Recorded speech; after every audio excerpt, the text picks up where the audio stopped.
And what was the reason given for your arrest, Miss Bell? They said that I was charged with murder in, I forgot what degree. The murder of whom? Your Honor, was there a point to recalling this witness? I mean, relevant to the case we're actually trying? My point, Your Honor, is that no woman in Port Charles is safe from being accused of murdering Damian Smith.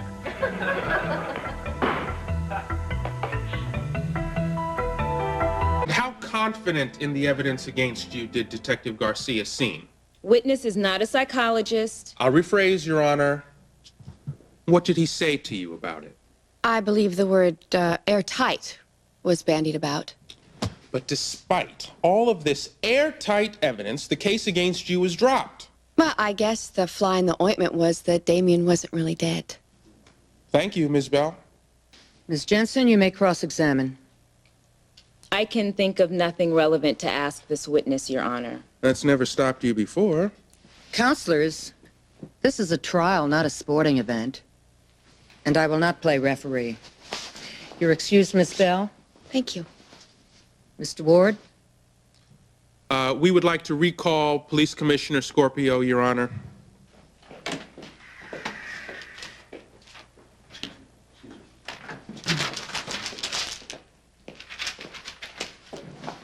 You realize you're still under oath, sir. Thank you. Mr. Scorpio, would you tell us, please, the circumstances under which you became police commissioner? I was first approached to investigate the former commissioner's ties to the deceased and put everyone who knew Damian Smith in the spotlight and brought out their relationships to him. My predecessor probably thought that that might not reflect too kindly on him. Now, the lead investigator in the case, Detective Garcia, was he under similar pressure? Him most of all. There were almost daily memos demanding reports. Garcia is an excellent detective.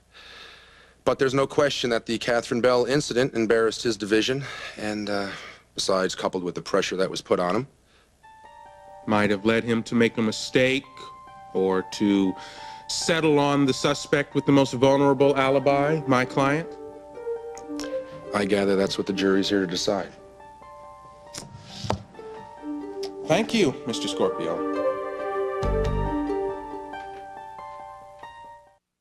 Your predecessor applied pressure to the department? But wasn't that his job to make sure the killer was found? Wouldn't you have done the same thing, Commissioner? Not the same way. But aren't you applying pressure to your homicide detectives right now? I guess I am, yes. If anyone could find a more likely suspect, you could. I mean, by all accounts, you are a superb investigator. Thank you. So, have you? Found one, I mean. I can't comment on an ongoing investigation. Commissioner, that is a crock. That's it. Counselors, your conduct today has earned you each a $500 fine. The next stop is a night in jail. I apologize to the court, Your Honor. As do I, Your Honor. I suggest you spend the rest of the day with your first-year law books. The chapters marked Courtroom Conduct. Cooler heads will prevail tomorrow, or those heads will roll. Understood? Yes. Yes, Court is adjourned. All rise.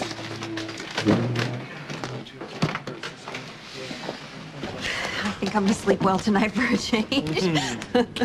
Good work, Counselor. Very good day. Thank you. Yeah, well, we're going to need to have a few more days just like it. And I'm going to take off and figure out how to do just that. Man can't take a compliment, can he? Justus, you make me proud. I knew you were smart, but I Who is Harper, and why did you pay off his gambling debts? Where'd you hear that? What are you getting me into, Edward? Excuse me? It's your mess that I've been dragged into, not the other way around. You're right, and it's made a complete fraud of me and my entire career. Oh, don't talk foolishness, Justus. Oh, okay. Well, then perhaps you'd like to just tell me how I'm supposed to live with what I'm putting Laura through. No, what they're putting Laura through. You've said nothing up there that wasn't the truth.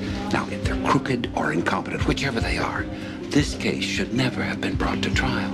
It's not your doing. You just win the case, and nothing else will matter.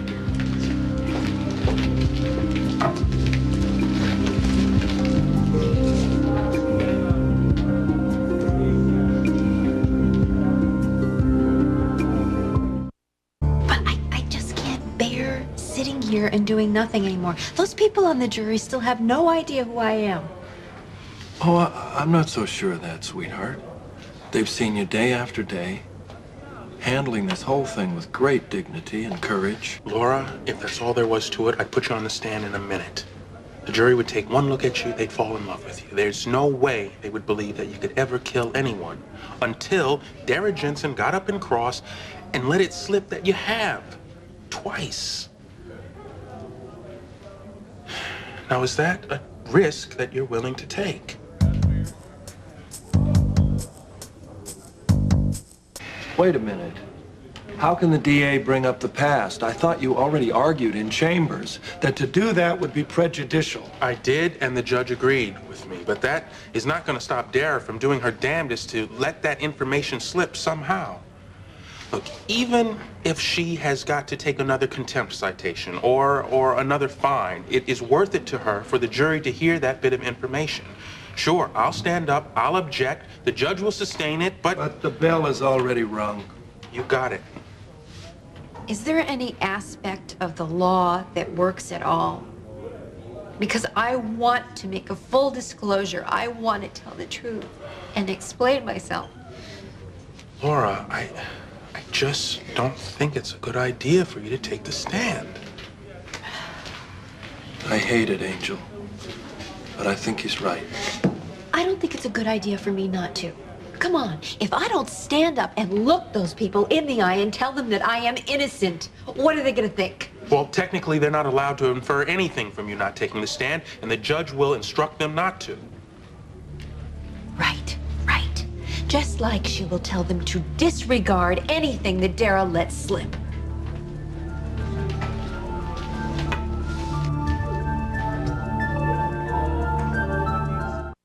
All rise.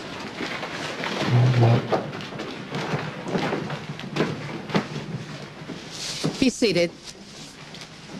Good morning, ladies and gentlemen. Back on the record with case number 9684660, the people of the state of New York versus Laura Spencer. Mr. Ward, please call your next witness. Your Honor, the defense calls Laura Spencer to the stand.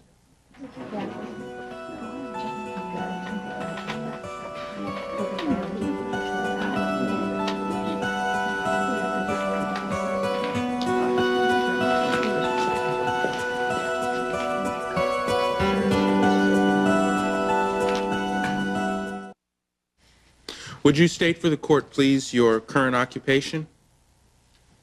You mean what I get paid to do? Well, suppose we just say what took up the main part of your time before you were arrested for murder. I'm a wife and a mother, and I take some courses at Port Charles University towards a degree in social work. I'm also the executive director of the Charles Street Foundation. That's a non-profit organization devoted to bringing new businesses and new jobs to the Charles Street area. That's a paid position. Yes, now. I started as a volunteer there, and then the job became available in November.